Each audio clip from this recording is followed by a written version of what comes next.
कि आज हम लोग पढ़ेंगे क्लास 12 का रिलेशन, जिसमें सबसे पहला क्या types of relation.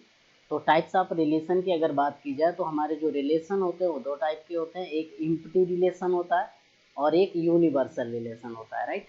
Empty relation में क्या होता है, जैसे ए और बी दो सेट हो जाए आपके, कौन से ए और बी दो सेट हो और दोनों सेट ए और बी दोनों सेट में ए का अवयव बी में मैच ना करे, मतलब ए का कोई भी अवयव हो या टर्म हो, ए का टर्म बी में ना मिले तो क्या बोलेंगे, एम्प्टी रिलेशन है।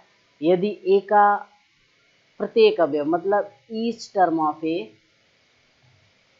और related to each term of B, मतलब कहने का है कि यदि ए इक्वल्स टू सेट मिल जाए 1 2 3 आपका, है ना, बी इक्वल्स टू मिले ए कामा बी कामा सी, राइट। तो क्या है, इन दोनों में कोई भी टर्म मैच नहीं कर रहा है, नो मैच। अगर मैच नहीं कर रहा तो इसका मतलब क्या है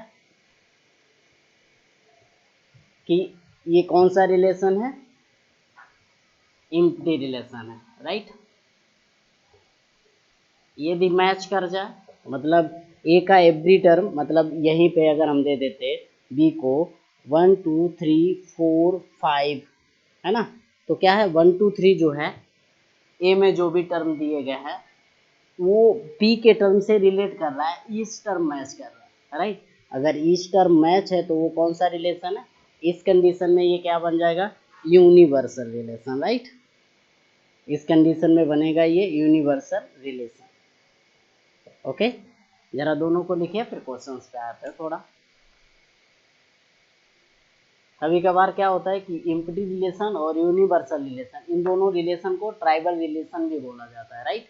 इन दोनों रिलेशन को क्या बोलते हैं, ट्राइबल रिलेशन भी कहा जाता है। देखिए सॉल्यूशन करते हैं, क्या बताएगा, let A be the set of all student of a boys school so that the relation R in A given by R equals to A comma B. A जो है वो सिस्टर ऑफ बी की है, is the empty relation, and R D equals to क्या दिया गया, A comma B where difference between height of A and B is less than 3 metre is the universal relation. तो दो set इसमें prove करना है, एक हमें एम्प्टी रिलेशन और एक यूनिवर्सल रिलेशन। तो सबसे पहले क्या बताएंगे कि जो स्टूडेंट हैं स्कूल के अंदर वो सारे बॉयज हैं, तो क्या बोलेंगे सॉल्यूशन, सॉल्यूशन में बोलेंगे the school is boys school, the school is boys school, hence students in school कितने होंगे, टोटल टोटल होंगे बॉयज आपके, है ना। और अगर गर्ल्स की बात की जाए तो गर्ल्स जो होंगे, गर्ल्स इक्वल्स टू कितने आएंगे, जीरो। जीरो मतलब बॉयज को हम लोग बी बोल रहे हैं और गर्ल्स को क्या बोला गया, ए। जो ए है, A is the sister of B, मतलब ए इक्वल्स टू क्या बोलोगे, zero. Hence the relation between A and B, A and B is, जरा बताइए, कोई भी स्कूल है, स्कूल के अंदर सारे सारे बॉयज पढ़ते हैं, गर्ल्स पढ़ती ही नहीं है कोई। अगर गर्ल्स नहीं पढ़ती है तो क्या होगा, इसमें रिलेशन जो आएगा वो जीरो आ जाएगा। अगर रिलेशन जीरो आएगा, जीरो को हम लोग क्या बोलते हैं, फाई बोलते हैं। फाई, फाई को क्या बोलते हैं, एम्प्टी सेट, क्या बोलते हैं, एम्प्टी सेट या एम्प्टी रिलेशन। ओके, इसी को हम क्या बोलेंगे, empty relation. Okay, empty relation. Okay, पहला तो ये हो गया आपका प्रूफ। फिर इसी में सेकेंड पार्ट में क्या बताया कि प्रूव करिए यूनिवर्सल रिलेशन है। जैसे कि इसमें यही तो दिया गया था, R equals to A comma B, R equals to A comma B, जहाँ इन्होंने ए बताया था, ए जो है वो बी की क्या है, सिस्टर है, राइट। अब इसी तरीके से आगे देखिए नेक्स्ट वाला यूनिवर्सल रिलेशन, वो भी कर लेते हैं। देखिए आगे क्या बताया इसने कि जो रिलेशन है एक और दिया गया, R D S equals to क्या दिया गया, ए कामा बी, जहाँ इसमें बताया गया ए जो बी है वो डिफरेंस बिटवीन टू स्टूडेंट्स, मतलब उनकी हाइट का स्टूडेंट की 3 मीटर आ रहा है। ओके, या फिर ये बोल सकते हैं कि difference between height of any two students is 3 या must be less than 3 metre. तो ये भी ऑब्वियस है, हो जाएगा। जैसे कि कोई भी स्टूडेंट है, ए इक्वल्स टू है मान लीजिएगा 18 ईयर्स का, तो बी बहुत ज़्यादा जब होगा तो वो 19 हो सकता है, 20 भी हो सकता है ना, या 21 भी हो सकता है, 20 है। अब जरा बताइए 20 से 18 को सब्ट्रैक्ट करोगे क्या आएगा? 2। तो एज का डिफर बहुत ज़्यादा होगा, 3 का हो सकता है। अगर हो सकता है तो इसका मतलब है कि जो ये रिलेशन है, तो ये रिलेशन क्या शो करेगा? R does equals to A cross A. मतलब कहने का है कि एक कॉलेज के ही सारे स्टूडेंटों का है, कोई भी दो बॉयज़ की एज का डिफरेंस 3 से कम हो सकता है ना। अगर हो सकता है तो इसका मतलब क्या है कि ये यूनिवर्सल रिलेशन है। ओके, ये कौन सा है? यूनिवर्सल रिलेशन है।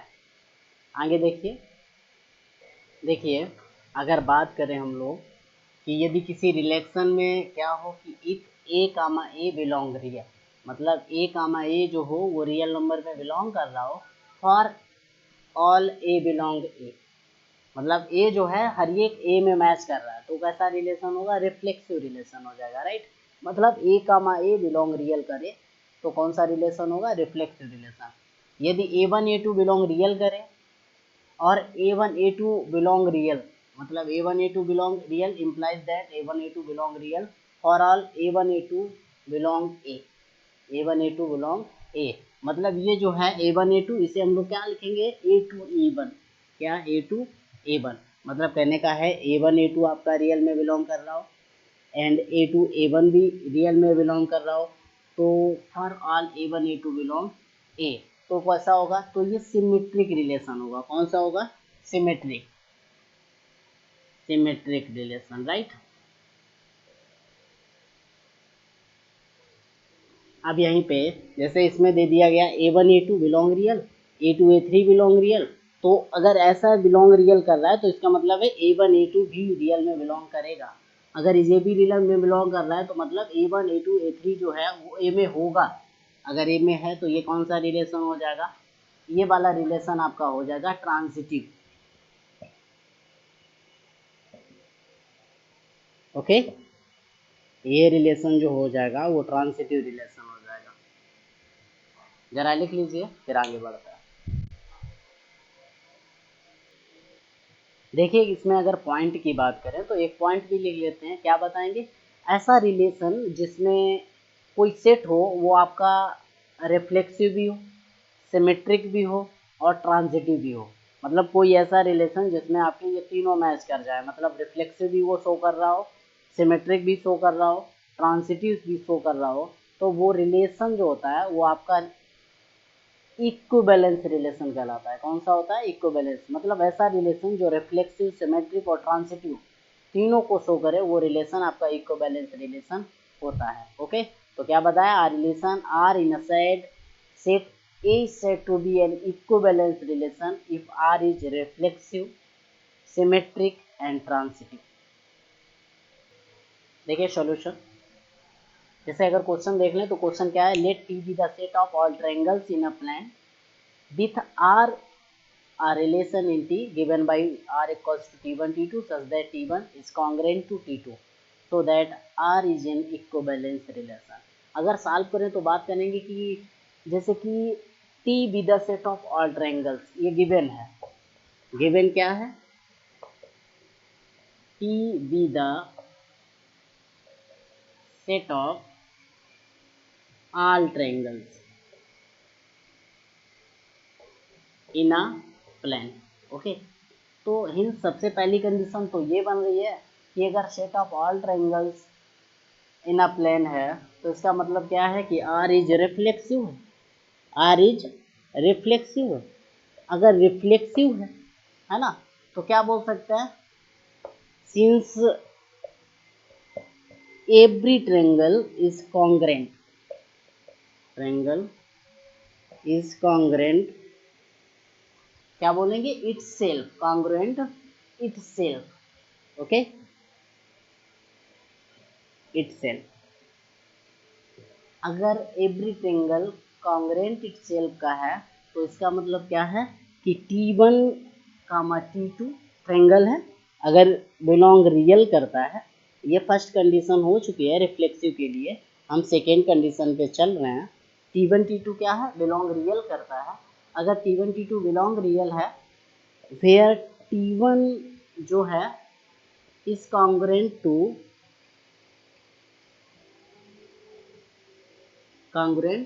T2 एंड T2 जो है कॉन्ग्रेंट टू T1, मतलब एक ट्रेंगल खुद को कॉन्ग्रेंट करता है। T2 is congruent T1। अगर ऐसा है तो इसका मतलब क्या है कि अगर दोनों कॉन्ग्रेंट एक दूसरे को करते हैं तो इसका मतलब है कि T1 T2 मतलब T2 कामा T1 ये भी बिलोंग रियल कर रहा है।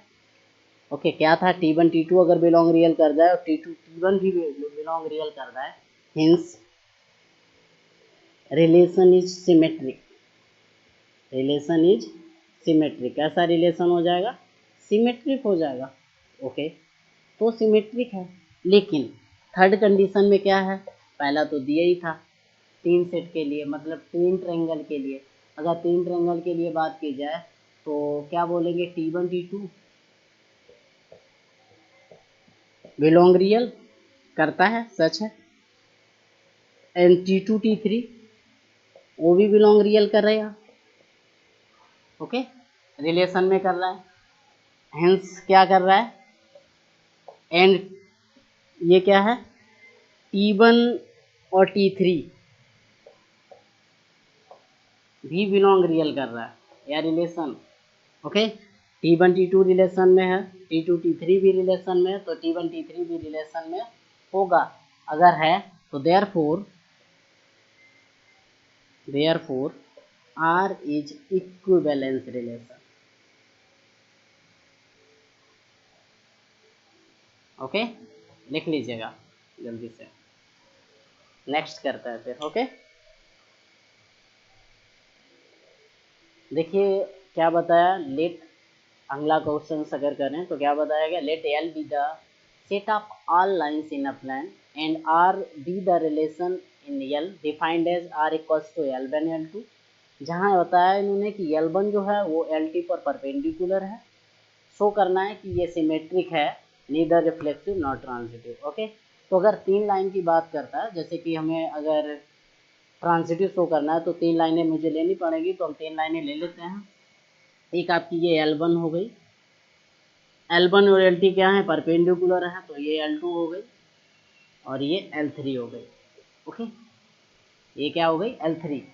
3 कंडीशन में है, तो यहाँ पे एक कंडीशन तो आ रही कि L1 is perpendicular to L2, लेकिन एक कंडीशन अगर सबसे पहले देखें कि रिफ्लेक्सिव कब होता है, जब वो नंबर खुद पे परपेंडिकुलर हो जाए। मतलब ये लाइन है कोई L1 खुद परपेंडिकुलर खुद पे नहीं हो सकती, मतलब कह सकते हैं कि R जो है वो रिफ्लेक्सिव नहीं है, because L1 can not be perpendicular to itself.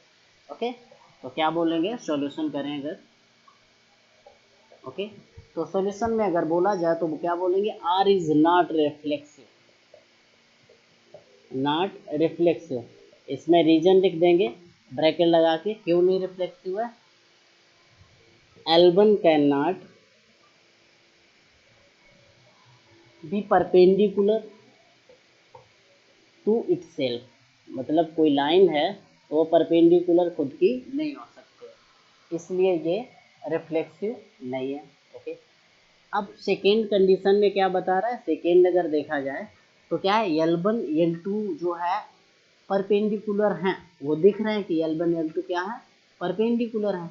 अगर परपेंडिकुलर हैं तो इसका मतलब क्या है कि L1 जो है is perpendicular to L2 and L2 जो है इज परपेंडिकुलर टू L1। दोनों को देख लो, L2 जो है L1 पे परपेंडिकुलर है, L1 जो है वो L2 पे परपेंडिकुलर है। इसका मतलब है कि L1 L2 belong real and L2 L1 भी बिलोंग, मतलब ये दोनों भी एक रिलेशन बना रहे हैं और ये भी एक रिलेशन बना रहा है। ओके, अगर ये बना रहे हैं तो इसका मतलब ये है क्या है कि जो रिलेशन है वो क्या है, सिमेट्रिक है। Hence R is symmetric, symmetric. अच्छा, तीसरी कंडीशन देखिएगा, इसमें अगर थर्ड कंडीशन में देखा जाए तो हमने क्या देख लिया, L1 जो L2 है वो बिलोंग रियल कर रहा है, राइट। देखिए, एंड एक और कंडीशन कर रही है क्या कि L1 L2 परपेंडिकुलर है, L2 L3 भी परपेंडिकुलर है, तो L2 L3 भी क्या है, परपेंडिकुलर है, मतलब ये भी रिलेशन बना रहे हैं। लेकिन तीसरी कंडीशन एक और जो बनाए वो क्या है कि L1 L3 वो रिलेशन नहीं बना रहे हैं। क्यों नहीं बना रहे हैं, क्योंकि ये दोनों पैरेलल हैं, परपेंडिकुलर नहीं है। L1 L3 कैसे हैं, पैरेलल हैं, परपेंडिकुलर नहीं है। अगर परपेंडिकुलर नहीं है तो इसका मतलब है हेंस आर इज ट्रांसिटिव, मतलब आर इज नॉट ट्रांसिटिव, मतलब जो रिलेशन है वो आपका ट्रांसिटिव नहीं है। ओके, तो क्या समझ में आया, रिफ्लेक्सिव तो हो नहीं रहा था क्योंकि कोई भी लाइन खुद पे परपेंडिकुलर नहीं हो सकती। ओके, सेकेंड में क्या था, आल इज L1 जो है परपेंडिकुलर टू L2 है, एंड L2 जो है वो परपेंडिकुलर टू L1 है। दोनों एक दूसरे में मैच अगर करते हैं तो क्या होता है, सिमेट्रिक होता है, हो गया। फिर L1 L2 भी परपेंडिकुलर था, L2 L3 भी परपेंडिकुलर था, लेकिन L1 L3 परपेंडिकुलर नहीं था। इसका मतलब क्या है कि R is not transitive. Okay, अगला क्वेश्चन देखिए। देखिए क्वेश्चन में क्या बताया गया, so that the relation R in the set 1 2 3 given by R equals to 1 1 2 2 3 3 1 2 2 3 is reflexive but neither symmetric not transitive. Okay, question को करते हैं, जरा समझ में आएगा। ओके, सोल्यूशन, जैसे कि आर इक्वल्स टू जो वैल्यू दी गई अपन लोगों को वो क्या दी गई, आर इक्वल्स टू इन्होंने दिया 1 1 2 2 एंड 3 3, एंड देन दिया क्या 1 2 एंड 2 3। इतनी वैल्यू इन्होंने दे रखी है। अगर इतनी दे रखी है, फिर पूछा गया कि ये रिफ्लेक्सिव है but neither symmetric not transitive. Okay, तो इसमें सिमेट्रिक है, मतलब आर इज रिफ्लेक्सिव। पहला फर्स्ट अगर देखें तो R is reflexive, R is reflexive. Since इसमें एक कंडीशन मिल रही है, कौन सी कंडीशन मैच कर रही है, रिफ्लेक्सिव है, उसकी एक कंडीशन है क्या कि 1 1 एंड 2 2 और क्या है 3 3 lie in R, lie in R, मतलब आर में ये सारी चीज़ें क्या है, मैच कर रही है ना। एंड सिमिलरली क्या बोल सकते हैं, R is not symmetric, R is not symmetric. Symmetric क्यों नहीं है, उसकी भी कंडीशन जरा देखिए। सिंस क्या कंडीशन लिखोगे, हम कंडीशन लिखेंगे 1 2 1 2 बिलोंग रियल, बट एक कंडीशन क्या है 2 1 नॉट बिलोंग रिलेशन, मतलब ये 1 2 जो है वो रिलेशन में है बट 2 1 रिलेशन में नहीं है। अगर ऐसा है तो क्या है, ये सिमेट्रिक नहीं होगा, है ना। ऐसे ही सिमिलरली थर्ड कंडीशन देखें, आर इज नॉट ट्रांसिटिव। अगर ट्रांसिटिव नहीं है तो उसकी कंडीशन देखिए, सिंस क्या कंडीशन देखोगे, इसमें 1 2 2 3 है, मतलब 1 2 belong relation and 2 3 belong relation, but कौन सी कंडीशन नहीं है, 1 3 नॉट बिलोंग इन रिलेशन, मतलब क्या है कि 1 3 रिलेशन में नहीं है, तो इसलिए ये ट्रांसिटिव नहीं है। जरा इसको सॉल्व करिए जल्दी से, लिखिए, अगला करते हैं फिर। देखिए नेक्स्ट क्वेश्चन में क्या बताया अपन लोगों को, इसमें बताया so that the relation R in the set Z of integers given by R equals to A comma B such that 2 जो है और डिवाइड्स ए कामा बी को या ए माइनस बी को करता है, इज एन इक्विवेलेंस रिलेशन, ये प्रूव करना है। तो सबसे पहले हमें इक्विवेलेंस के लिए क्या करना होता है, रिफ्लेक्सिव प्रूव करना है, सिमेट्रिक करना है, ट्रांजिटिव करना है। जब ये तीनों आ जाएंगे तो क्या है कि ये इक्विवेलेंस रिलेशन होगा। ओके, तो सॉल्व करते हैं। अगर सॉल्व करने की बात की जाए तो करते हैं। ओके, जैसे कि इसमें कंडीशन क्या बताया, R equals to A comma B है। अगर मानते हैं रिफ्लेक्सिव, फर्स्ट कंडीशन के लिए क्या बोलेंगे, रिफ्लेक्सिव के लिए। ओके, रिफ्लेक्सिव में आर इक्वल्स टू हम लोग क्या मानते हैं, ए कामा ए, है ना, और ए कामा ए मतलब ए माइनस ए। अगर ए माइनस ए है तो A minus B A equals two zero, है ना, जीरो है तो क्या बोलेंगे, एज टू डिवाइड्स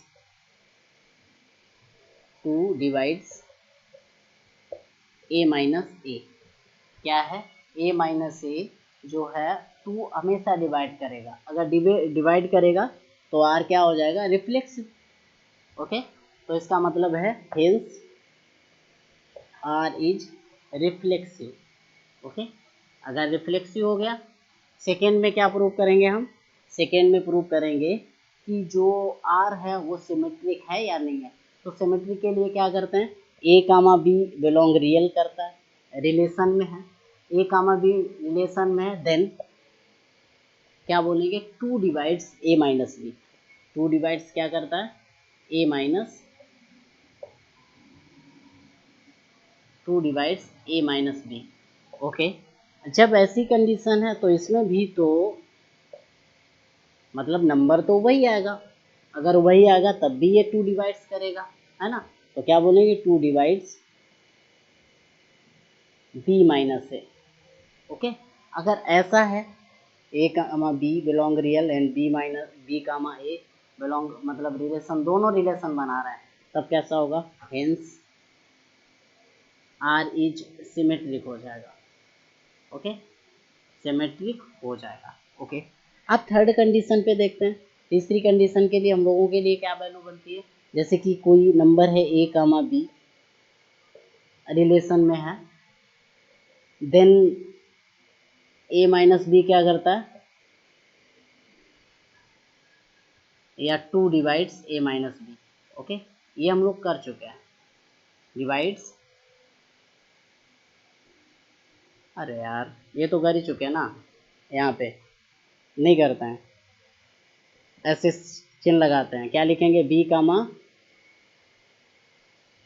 सी divides two, B comma C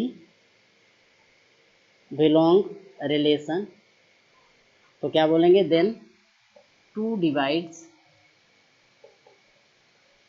B minus C. ऐसा है तो कंडीशन क्या है, ए सी, ए कामा सी भी टू को डिवाइड करेगा, तो इसका मतलब क्या है, ए माइनस सी इक्वल्स टू हम लिख सकते हैं कि इसमें बी जोड़ो और बी घटा दो, बी घटा दिया फिर जोड़ दिया। ओके, इसका मतलब क्या है, ब्रैकेट लगा दो, ये दोनों टर्म जो है वो दो से डिविजिबल होते हैं, इसका मतलब क्या है, ये इवन आ जाएगा, कैसा होगा, इवन होगा। अगर इवन है तो इवन नंबर हमेशा क्या होता है, टू से डिविजिबल होता है, hence a minus c is divisible by 2 by 2। अगर ये a minus c is divisible by 2 हो गया, देन r is ट्रांसिटिव हो जाएगा, कैसा हो जाएगा, ट्रांसिटिव, है ना। अगर r इज ट्रांसिटिव हो गया, इसका मतलब क्या है, r आपका रिफ्लेक्सिव भी है, सिमेट्रिक भी है, ट्रांसिटिव भी है, hence the relation is equivalence, the relation is equivalence. Okay, तो ये कैसा रिलेशन हो जाएगा, इक्विवेलेंस रिलेशन हो जाएगा, तो दैट्स प्रूफ। ओके, करिएगा थोड़ा सही से।